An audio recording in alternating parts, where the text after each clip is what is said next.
कल्पना कीजिए, रात का बहुत ही घना अंधकार है। चारों तरफ एक अंतहीन काला और एकदम उफनता हुआ समंदर है। हवाएं इतनी तेज है ना कि उसकी आवाज ही डरावनी लग रही है। लहरें बिल्कुल पहाड़ों जितनी ऊंची उठ रही हैं। हाँ, ये विजुलाइज करना ही काफी खौफनाक है ना? और सोचिए, इस भयंकर तूफान के ठीक बीचों बीच एक बहुत ही छोटी सी नाव हिचकोले खा रही है। उस नाव में बैठा इंसान पूरी तरह से थक चुका है। उसकी सारी ताकत, सारे उपाय खत्म हो चुके हैं। उसके पास कोई कंपास नहीं है, कोई दिशा नहीं है, किनारे का तो दूर दूर तक कोई नामो निशान ही नहीं है। तो अब उसके पास सिर्फ एक ही विकल्प बचा है, आसमान की तरफ देखना और अपनी पूरी जान लगाकर मदद के लिए पुकारना। एक ऐसी पुकार जिसमें सिर्फ किसी चमत्कार की उम्मीद बची है। देखिए, ये जो आपने छवि बनाई है, ये एक बेहद शक्तिशाली और डरावनी छवि है। और दिलचस्प बात यह है कि दुनिया भर की जो आध्यात्मिक परंपराएं हैं, और विशेष रूप से आज हम जिन दस्तावेजों की गहन चर्चा कर रहे हैं, उनमें इंसान की मौजूदा स्थिति को बिल्कुल इसी तरह परिभाषित किया गया है। अच्छा, मतलब इस उफनते समंदर से तुलना की गई। बिल्कुल। इन लेखों में इस दुनिया को अक्सर एक विशाल भवसागर या विषय सागर कहा गया है। ये कोई पानी वाला भौतिक समंदर नहीं है, बल्कि वासनाओं, विकारों, डर और स्वार्थ का एक ऐसा भंवर है जहां पूरी मानवता की जीवन रूपी नैया दिशाहीन होकर भटक रही है। तो यहीं से हमारी आज की इस गहन चर्चा का जो मुख्य विषय है वो उभर कर सामने आता है, आध्यात्मिक दीपस्तंभ यानी स्पिरिचुअल लाइट हाउस। आज का हमारा मिशन ये समझना है कि जब इंसान इस भवसागर में फंसकर पूरी तरह से हार मानकर उस परम शक्ति को पुकारता है, जैसे लोग कहते हैं ना कि छोड़ दे आकाश सिंहासन, इस धरती पर आ जाओ, तो वो मदद असल में किस रूप में आती है? हाँ, ये सवाल बहुत प्रासंगिक है। मतलब क्या वो पुकार सच में सुनी जाती है? और अगर सुनी जाती है तो वो दीप स्तंभ या वो बचाव दल दिखता कैसा है? तो इन दस्तावेजों में जो वैचारिक ढांचा प्रस्तुत किया गया है, वो इसी सवाल का बहुत ही तार्किक तरीके से विश्लेषण करता है। जब लोग भगवान को खिवैया कहते हैं, यानी वो जो इस डूबती हुई नैया को पार लगाएगा, तो उसके पीछे एक बहुत गहरा मनोविज्ञान है। किस तरह का मनोविज्ञान? दर्शन ये तर्क देता है कि उस परम शक्ति को प्रेम का सागर और दया का सागर माना जाता है। अब अगर कोई समंदर के बीचों बीच फंसा है और लगातार मदद की गुहार लगा रहा है या प्रार्थना कर रहा है कि हे प्रभु, विषय विकार मिटाओ, मन को पावन बनाओ, तो एक दयालु सत्ता का स्वभाव ही यही है कि वो इस पुकार को अनसुना नहीं कर सकती। राइट। हाँ, उसका आना अनिवार्य हो जाता है।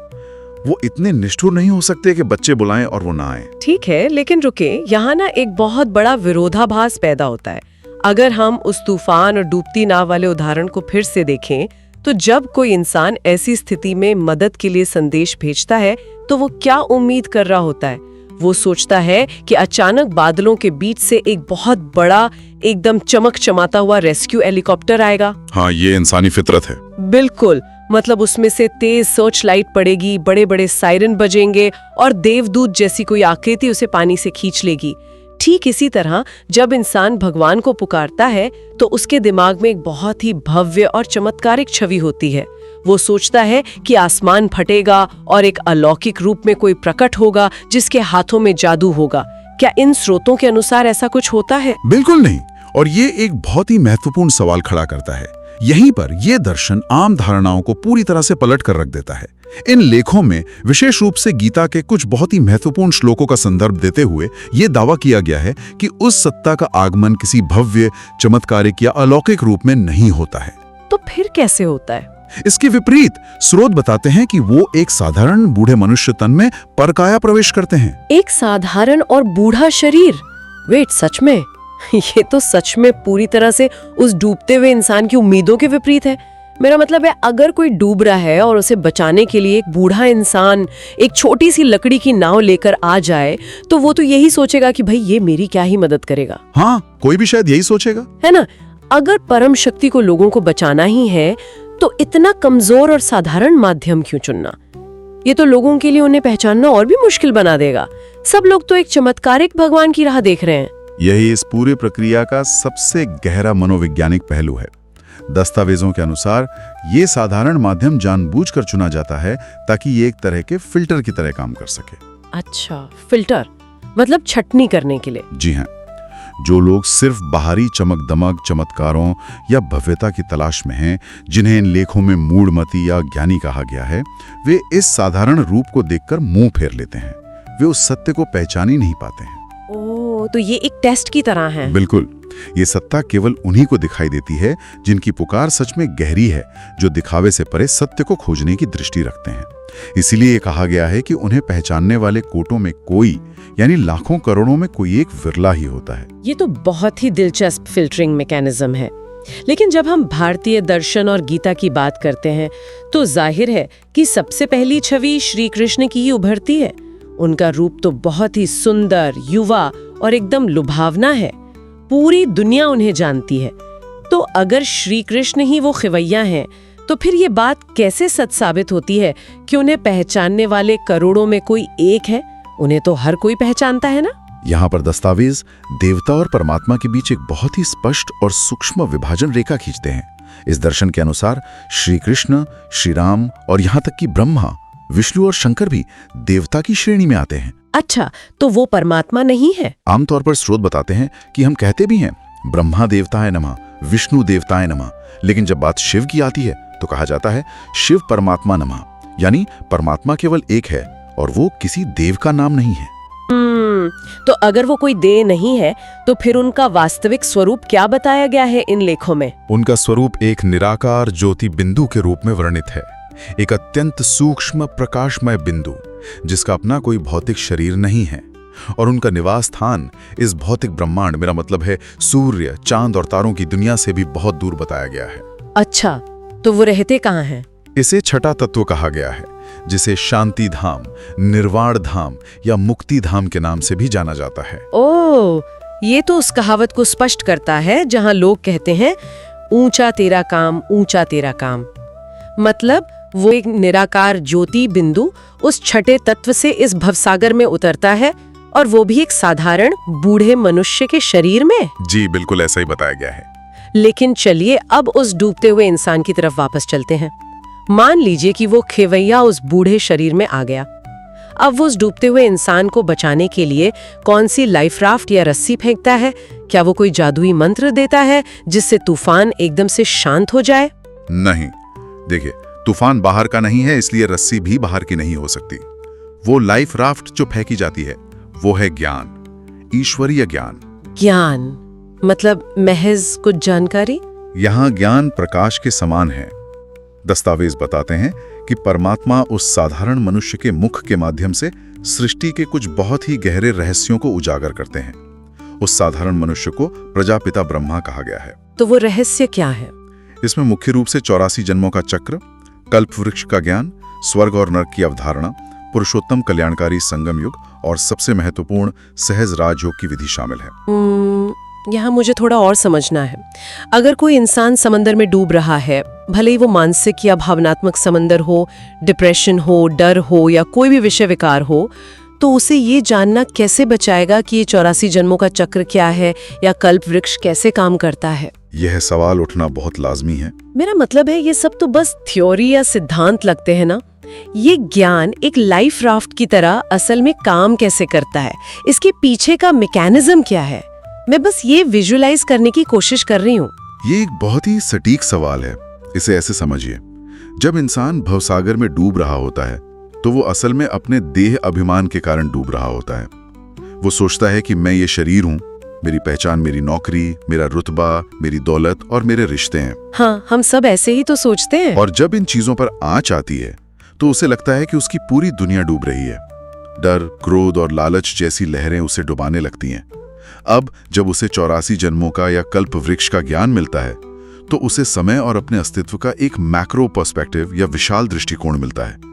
उसे समझ आता है कि ये शरीर और ये जीवन तो एक बहुत लंबी यात्रा का एक छोटा सा हिस्सा मात्र है। ओहो, मतलब ये ज्ञान उस इंसान के कैमरे का लेंस एकदम जूम आउट कर देता है। जो परेशानी उसे आज एक भयंकर तूफान लग रही थी, वो इस विशाल चक्र को समझने के बाद बस पानी की एक छोटी सी लहर लगने लगती है। बिल्कुल सही पकड़ा आपने। और यहाँ सबसे आकर्षक बात यह है कि इस पूरी प्रक्रिया में जो सबसे बड़ा प्रकाश या आहा मोमेंट होता है वो है स्वयं की सत्य पहचान। ज्ञान की ये रोशनी इंसान को ये दिखाती है कि मैं ये टूटता, बीमार पड़ता या नष्ट होता शरीर नहीं हूँ। मैं तो एक अजर, अमर, अविनाशी ज्योति बिंदु आत्मा हूँ। वाह, ये तो पूरा नजरिया ही बदल देता है। और जैसे ही ये एहसास गहरा होता है कि इंसान का मूल स्वरूप भी ठीक वैसा ही है जैसा परमात्मा का है, तो उसके भीतर आत्मा के मूल गुण जैसे प्रेम, सुख, शांति, आनंद, पवित्रता, ये सब जागृत होने लगते हैं। और जहाँ ये आत्मिक रोशनी होती है, वहाँ वो विषय विकारों वाला अंधकार तो टिक ही नहीं सकता। मतलब जब आपको ये पता चल जाए कि आप डूब ही नहीं सकते क्योंकि आप पानी से परे की चीज है, तो डूबने का डर अपने आप खत्म हो जाएगा। यही तो इस ज्ञान की खूबी है। तो ये ज्ञान सिर्फ कुछ तथ्यों को रटना नहीं है, बल्कि ये सोचने के तरीके में एक बहुत बड़ा पैराडाइम शिफ्ट है। जी, यही वो तंत्र है जिससे इंसान के संस्कार बदलते हैं। इस दर्शन के अनुसार बरसों से चले आ रहे भ्रष्ट और कमजोर संस्कार सिर्फ कहने भर से नहीं बदलते। जब इंसान इस ज्ञान को प्राप्त करता है और राजयोग का अभ्यास करता है, तब उसके पुराने संस्कार जलने लगते हैं और नए श्रेष्ठ संस्कार आकार लेते हैं। मतलब उसकी नैया भवसागर में एक स्थिर लंगर पा लेती है। ये सिद्धांत सुनने में तो बहुत ही तार्किक और क्रांतिकारी लगता है, लेकिन मानव इतिहास गवाह है कि बड़े बड़े सिद्धांत अक्सर किताबों में ही दबे रह जाते हैं। क्या सच में किसी ने इस पूरी प्रक्रिया को जमीन पर उतार कर दिखाया है? क्या इसका कोई जीता जागता उदाहरण मौजूद है? इन दस्तावेजों का सबसे महत्वपूर्ण हिस्सा इसी व्यावहारिक उदाहरण पर केंद्रित है। यहाँ जिस साधारण मनुष्य तन का जिक्र किया गया है, उनका लौकिक नाम दादा लेखराज था, जिन्हें बाद में प्रजापिता ब्रह्मा के नाम से जाना गया। अच्छा, तो क्या ये हाल ही की बात है? दावा किया जाता है कि लगभग 1937 में परमात्मा ने उनके शरीर में प्रवेश किया और इस ईश्वरीय ज्ञान को देना शुरू किया। तो जब ये ज्ञान दादा लेखराज को मिला, तो क्या वो रातों रात बदल गए? मेरा मतलब है, क्या कोई जादू हो गया? नहीं, और यही बात इस दर्शन को बहुत यथार्थवादी बनाती है। दस्तावेज बताते हैं कि ज्ञान मिलने के बाद स्वयं प्रजापिता ब्रह्मा ने उसे अपने जीवन में धारण करने के लिए लगभग 30 वर्षों तक एक निरंतर और कठोर अलौकिक पुरुषार्थ किया। 30 साल, ये तो बहुत लंबा समय है। हाँ, 1937 से लेकर 1969 में अपना भौतिक शरीर छोड़ने तक उन्होंने हर रोज अपने पुराने संस्कारों को बदलने और संपूर्ण पावन बनने की प्रक्रिया पर काम किया। वो संपन्न बने। ये 30 साल का समय बहुत कुछ कहता है। अगर स्वयं उस माध्यम को, जिसके शरीर में परम शक्ति आई है, अपने संस्कार बदलने में 30 साल लग गए, तो इसका मतलब है कि ये कोई चमत्कारिक शॉर्टकट नहीं है। ये एक पूरी मेहनत का रास्ता है। बिल्कुल, ये एक लंबी प्रक्रिया है। यहाँ मुझे स्पिरिचुअल लाइट हाउस वाली बहुत ही गहराई से समझ में आ रही है। दादा लेखराज पूरी मानव जाति के लिए एक माइलस्टोन या लाइट हाउस बन गए, लेकिन सिर्फ रास्ता दिखाने के लिए नहीं, बल्कि एक रेफरेंस लाइन के तौर पर। इस रेफरेंस लाइन वाले विचार को थोड़ा और स्पष्ट करें। ये कैसे काम करता है? देखिए, समंदर में जब कोई जहाज घने कोहरे में होता है, तो लाइट हाउस सिर्फ ये नहीं बताता कि जमीन कहाँ है। वो जहाज के कप्तान को उसकी अपनी मौजूदा स्थिति का अंदाजा लगाने में मदद करता है। कप्तान लाइट हाउस की रोशनी को देखता है और गणित लगाता है कि अगर वो रोशनी वहां है, तो मैं अभी अपनी मंजिल से कितना दूर हूँ। बहुत खूब, ये बहुत ही सटीक एनालॉजी है ना? ठीक उसी तरह प्रजापिता ब्रह्मा का 30 साल का जीवन और उनका अंतिम पावन स्वरूप एक आध्यात्मिक रेफरेंस लाइन बन गया।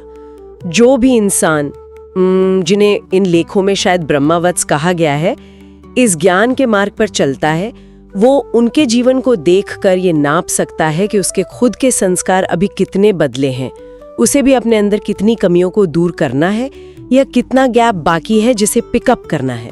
ये सच में एक बहुत ही सुंदर तुलना है और ये स्पष्ट करता है कि खिवैया ने सबसे पहले प्रजापिता ब्रह्मा की नैया पार लगाई ताकि दुनिया को एक जीता जागता प्रमाणित मॉडल मिल सके।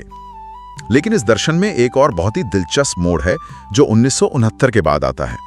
अच्छा, 1969 में जब प्रजापिता ब्रह्मा ने अपना भौतिक शरीर छोड़ दिया, आमतौर पे लोग सोचते हैं कि जब कोई मार्गदर्शक चला जाता है तो उसकी संस्था या उसका काम धीमा पड़ जाता है।